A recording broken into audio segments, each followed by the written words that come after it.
In 2009, the Norwegian broadcasting company aired a 7-hour train ride. It was a hit. Naturally, these typically money-hungry Norwegians had to follow up a surprise artistic success with another bloated sequel. And that's how the 134-hour broadcast of the voyage of the MS Nord-Norge happened.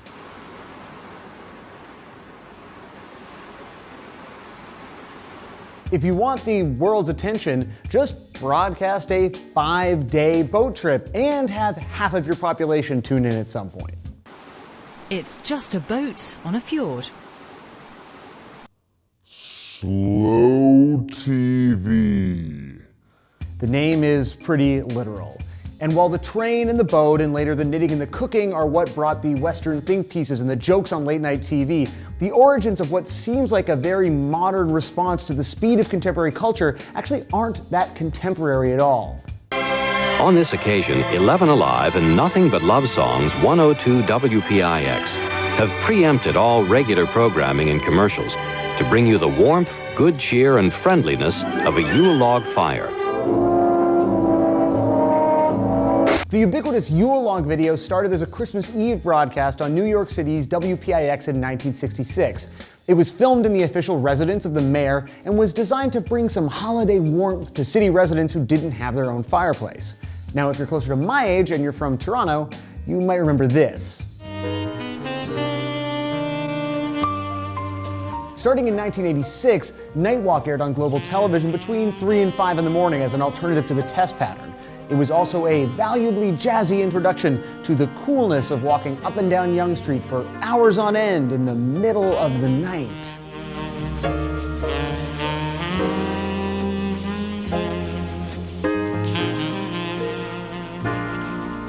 But slow TV isn't a unique or isolated movement.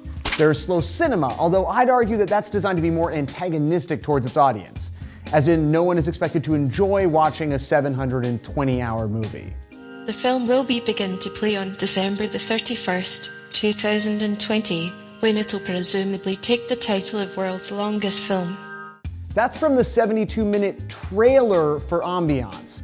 And no one was supposed to actually watch Sleep, arguably the first film in the slow cinema movement when Andy Warhol premiered it in 1964.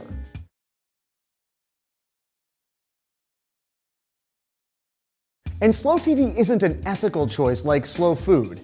Slow TV is genuinely designed to be enjoyed in some capacity by the viewer. I had to finish this script in a super loud bar in Vancouver, and finding all that train footage off the top of this episode was such a lovely, calming experience. Of all the slow movements, I think the one to most accurately predict the experience of watching slow TV was a 16-bit bus. Desert Bus.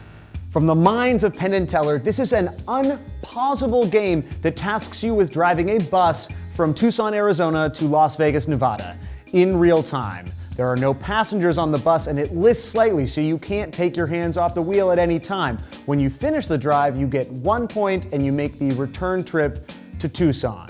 There is no scenery. There is only bus. Desert Bus has taken on somewhat mythic status since its release for Sega CD in 1995. And all slow TV does is reverse its ironic juxtaposition of the violently surreal nature of video games and boring modern life. It also sort of predicted the rise of less sarcastic slow video games like Flower.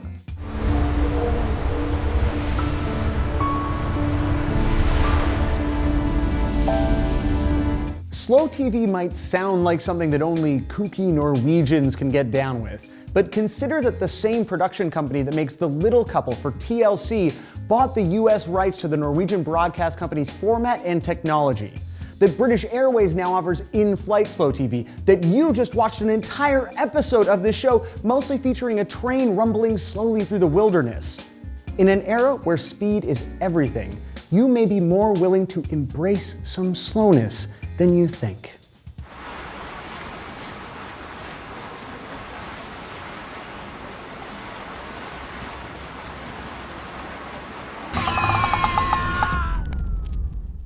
What do you think? Is slow TV just a novelty, or is it part of a growing cultural trend? Do you see any connections between slow TV and other slow movements? Let us know what you think in the comments, and be sure to subscribe for new episodes of This Exists every week. Be excellent to each other. First of all, a big hello to all of our new subscribers. We were very fortunate to have an incredibly kind shout out from Matt, Pat, and the Game Theorists last week, and all of a sudden we're a lot more popular here at This Exists. So welcome. I hope you liked this video. You guys were all really nice about all the other videos, and it is super cool to have people being nice and cool. So thank you, and come on in. Last week's episode was all about jihadist rap, and before I get to the comments, I want to say that this video in particular highlights what I think makes me very lucky right now, which is that the level of discourse on each of our episodes is so high, and even as This Exists grows in popularity and we have lots of new subscribers, which is awesome, people still have smart and interesting and funny things to say about every subject that we throw out there, and I think that that's super unique, and I want everyone to know who watches this far in the video, because like 60% of you drop off, that I really appreciate that, and it's genuinely enjoyable for me to read the comments every week, because I learn something new. Sometimes I laugh, sometimes I cry. All of you call me a shitheel now, which is heartbreaking, and certainly something that I have created for myself, and I acknowledge that. But we've been fortunate enough to work with great people: Blink Pop Shift, Philosophy Tube, Rob Dyke, Game Theorists, All Time Tens. Everyone who's sent people our way has brought tons of smart and really interesting people, and I was super worried about this video in particular that it would dissolve into just useless Islamophobia. And instead, there's a ton of really great comments. And I'm excited to continue and explore tons of new ideas with such a bright and interesting group of people paying attention. So a very genuine thank you for, teaching me stuff. This is cool. YouTube is fun. Hey, guys? Hamza Ashik was one of several Muslim viewers who left great comments on last week's video, and I really appreciate that, offering, I think, a very important perspective on this subject.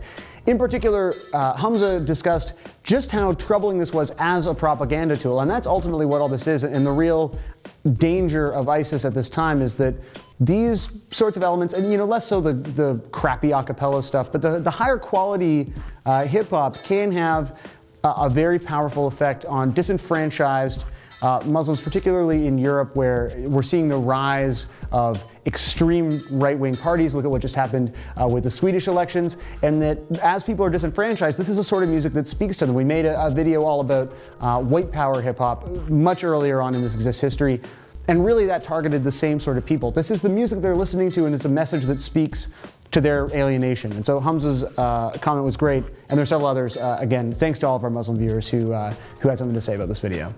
GL Knight made two great points.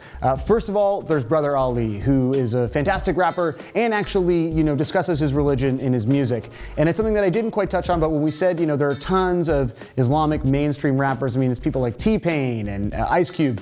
And I felt like trying to throw those names out just sort of diluted the point, and ultimately everyone knows that extremist Islam does not represent Islam, and there's no point in hammering that home. But Brother Ali has a particular perspective on Islam that is expressed in his music, unlike T-Pain, and that makes that really valuable and worth checking out. And also Taqwa, which is a really interesting movie about an emerging Islamic punk scene. Now, I watched this movie years ago when it came out. I reviewed it for my old job at Exclaim Magazine, and it's a fascinating look at, again, a sort of niche within a niche, and how punk music thrives in a culture that, at least in extremist cases, actually frowns on music, kind of period. So great film, and Brother Ali, great artist, check them both out. Jimmy Cloak was worried that the NSA was going to start following because he watched that video, and Jimmy, I can assure you, they know who you are. Jonathan Trejo had a bit of a different opinion, and he compared the jihadist rap that we were showing to gangster rap, that in the end it's representing a way of life and is also sort of an outlet. We talked about that a bit in our episode about narco music and sort of Mexican drug ballads. And I think that it's an interesting perspective, but I also think that this music is so explicitly designed to be propaganda. Whereas, gangster rap wasn't designed to lure people into a life of selling drugs, and I don't think narco music is designed to do that either. I do think this particular music has an extremely explicit purpose, and that is to draw young Muslims to the extreme ends and violent ends of their culture. And I think that is more troubling, but I can see your point, and I think it's valuable. 2 weeks ago, someone said in the comments that I apparently look like a hairy version of Ben Affleck, and piggybacking on that comment this week was Julio Henry, I apologize, saying that I look like a younger and more hip version of Tom Morello, which is not something in particular that I see, but because I think Tom Morello is a super hip dude, I assume being a hipper version of him makes me just about the hippest. Hang loose, that's a hip thing to do. Jacques H. pointed out the media obsession with El Jinny as a rapper, and that in many ways this seems to reflect an ongoing issue the media has with rap music, and that trying to demonize him specifically as a rapper and not even as a terrorist is a sign of a sort of ongoing problem that the media has with rap music and, you know, all of the myriad issues around that. And also brings up a super valid point, which I'm glad the comment section didn't descend in, but that in the end is this another way to demonize people of color and assume that everyone who is a Muslim, everyone who is not white, is a terrorist. I don't quite think that that's what this is. I think this is more connected to rap music specifically, but I do think in general the way that the media talks about Muslim extremists has very clearly had an effect on people that you could deem racist. I think that that's a valuable point.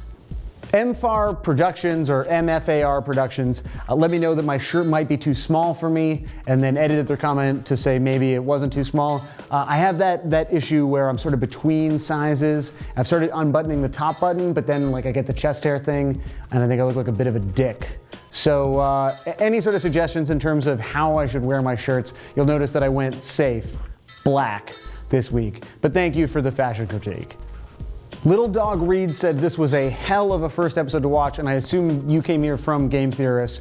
And when we found out that that video was going up, and also realized the significance of the date that the video was planned to be posted, which last week was September 11th, there was some discussion about whether or not we should post it, out of concern that we would look callous, or that we would look like we were trying to be opportunistic, or that it would lead to just negativity in the comments that we didn't want. We were hoping for a more positive, enlightened conversation, and that we were about to get a bunch of new people, and the first thing they were going to see was going to be probably our heaviest episode ever. And the fact that so many people wrote interesting things, that no one seemed, troubled by the timing, I think speaks to the point that I was trying to make right off the top, which is that we're very fortunate to have, grown into a channel with such a bright and interesting viewership. So thank you, Little Dog, and thank you everyone who commented on that video. I know it was an intense one, and I hope that those are the kinds of ideas that we can continue to explore in the future. This week for Sam's Club, still the name of the book recommendation portion of this show, I want to talk about Callum Vansdale's They Came From Within, which is a history of Canadian horror cinema. In talking about slow TV, a lot of these programs deal very specifically with pride in your country. If you are a Norwegian who lives in the city, it's kind of nice to watch a train just roll through your beautiful nation, or a boat cruise along a cool fjord. And Canada has a really interesting history with horror cinema. If you're at all familiar with Canadian movies, you know that they are historically not great and not popular. It's a function of living right next to America, which produces tons and tons and tons and tons of culture. And Canada needs all kinds of laws protecting our culture, whether it's music or it's film. And as a result of tax protections, tax shelter specifically, there were a ton of amazing, totally fucked up exploitation films, slasher films, super experimental horror films made in this country, in particular through the 60s, 70s, and 80s. And we ended up with, great directors emerging from here like David Cronenberg.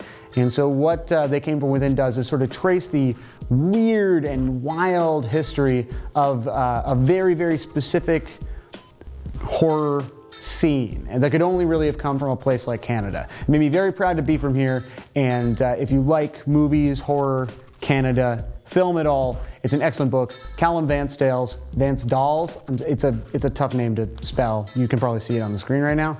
They Came From Within is an excellent book. Thanks so much for watching, guys.